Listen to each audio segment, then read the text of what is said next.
Пожелахте го и получавате страшен крип. Няма се обаждаме. Welcome to Kill Count, where we tally up the victims in all our favorite horror movies. I'm James A. Janice, and today we're looking at the original Friday the 13th, which was released in 1980 and spawned one of the most iconic franchises in the horror genre. With 12 movies, including one crossover and one reboot, the Friday the 13th series is most well known for its ghoulish goalie, Jason Voorhees. But as anyone who's seen Scream can tell you, the killer in the original film was not Jason, but was in fact his mother. See, Pamela Voorhees got pissed 20 years ago when camp counselors making Whoopi ignore Jason and got him drowned. So that's why she gets down to killing. And how much killing? Let's find out. The intro of the movie takes place in 1958, you know, America's golden age, when jobs were plenty and the best form of foreplay was singing church songs at a summer camp. Sure gets these two kids worked up as they wander off to play a little cabin attic grab ass. It's these two giggling lovers, Barry and Claudette, who Pamela begins her vengeance with. But hey, since Jason drowned a full year prior to this, she's probably had a lot of time to think up some innovative kills, right? Nope, Barry gets stabbed in the gut below the screen for the first kill of the franchise. Kind of a lame start to a movie known for gruesome kills. Looks like he just squeezed a tomato against his belly. After that, Pamela turns on Claudette. They play catch with some boxes before the film starts to lag or something. Oh, no, that's just shitty slow motion. A freeze frame signifies Claudette's death, the second of the film. Then it pushes in on the frame, flashes white, meaning we just watched Claudette pass into the afterlife, I guess. Great, now we're in the present where creepy old dudes get really weird line readings. Never come back again? Shut up, Ralph. Yeah, shut up, Ralph. Not that this dude's much better. He's very obviously grabbing her ass, helping her into his truck, and I don't like the way he's looking at her there. But thankfully, all he does is give her a bunch of crystal-like backstory before dropping her off. Then we get to meet all the other counselors, including Kevin Bacon and his pals, who are seriously introduced with this music. I feel like one of them should be playing a film. They arrive at camp and meet Camp Odor Steve up in front of a mirror in the morning. I mean, look at him. Back to Annie Phillips, the teen doctor last in town. She gets picked up by someone who lives inside of her while Annie talks about how awesome he is. Then Annie freaks out and does a sweet somersault from a speeding vehicle, but still winds up as the third kill of the film with a pretty decent throat slit 2 minutes in. I'm using the unrated version here, so it's a few frames longer. You're welcome. After that, we have to sit through 24 minutes of these shitty teenagers as they go swimming, do some cooking, and kill a really good-looking prop snake. Wait, oh no, I'm sorry, this is 1980 and this is a no-budget movie. That's a real fucking snake. That was an animal. They even run to Ralph, who's hanging out in their pantry for some reason. Maybe he was just trying to get a look at Alice's sweet Luke Skywalker costume. Nailed it. Finally, someone else dies. It's Ned, the trickster or whatever character, whose charming qualities include life-threatening gags, pretending to drown just to get a kiss, and cultural appropriation.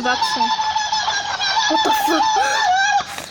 He wanders into a cabin and gets killed off screen, but his body shows up 40 minutes in. It happens while Kevin Bacon's character Jack gets his bang on with his girlfriend Marcy. Turns out Pamela put Ned in Jack's upper bunk. Classic prank.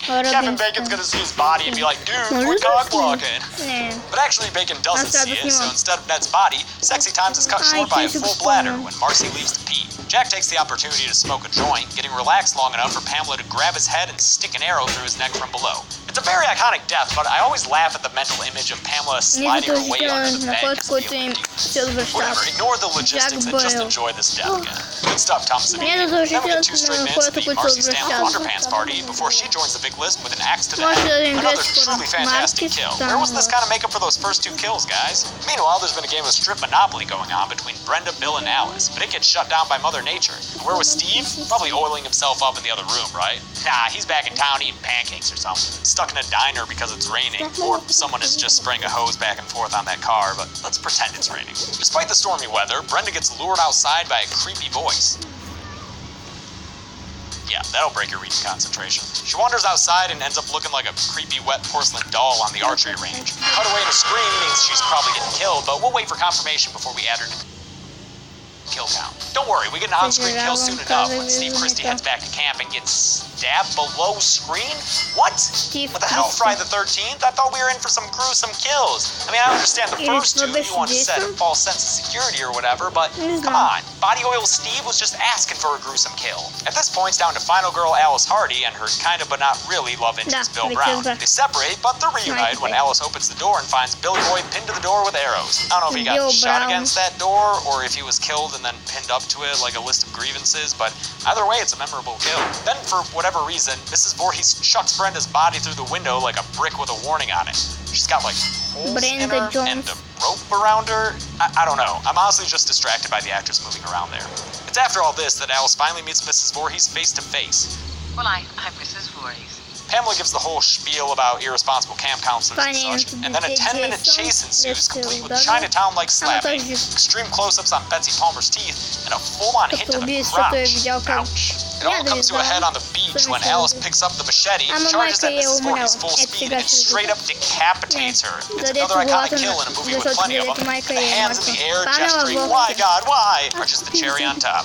After that, the movie seems finished, but we get one last scare in the infamous Jason boat grab, where he pops up from the lake and pulls Alice out of the boat. Turns out to be just a dream, though, so don't worry, it's not like they take that scene and formulate 11 more movies around it. I'm lying, they did.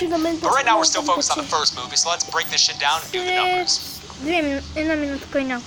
The numbers. Pamela Voorhees killed 9 people in Friday the 13th, 5 guys and 4 girls. She herself was killed by Alice, bringing the total kill count to 10, evenly split among genders, plus 1 poor innocent snake. At a runtime of 95 minutes, that comes out to 1 human death about every 10 minutes. I'll give the Golden Chainsaw Award, which goes to the coolest kill of the movie, to the Baconator himself, Jack Burrell, although Marcy's axe to the head was pretty cool. His death is just so iconic, and apparently it malfunctioned during their one take, so makeup assistant Tasso Stavrakis ended up having to blow the fake blood through a tube manually. That's dedication, dude. Conversely, the Dog Machete goes to the lamest coat in the movie. A lot of options here, what with all the off-screen stabbings, but that freeze frame on Claudette in the beginning takes the cake. And there you have it. Friday the 13th, released in 1980, the film that started it all. Next up, we'll be looking at Friday the 13th Part 2, where Jason gets to play, but until then, I'm James H. Neeson. Spin the kill count. Hey guys, thanks a lot for watching the very first video on my new channel, Dead Meat. Опа. На подсказку, как получится.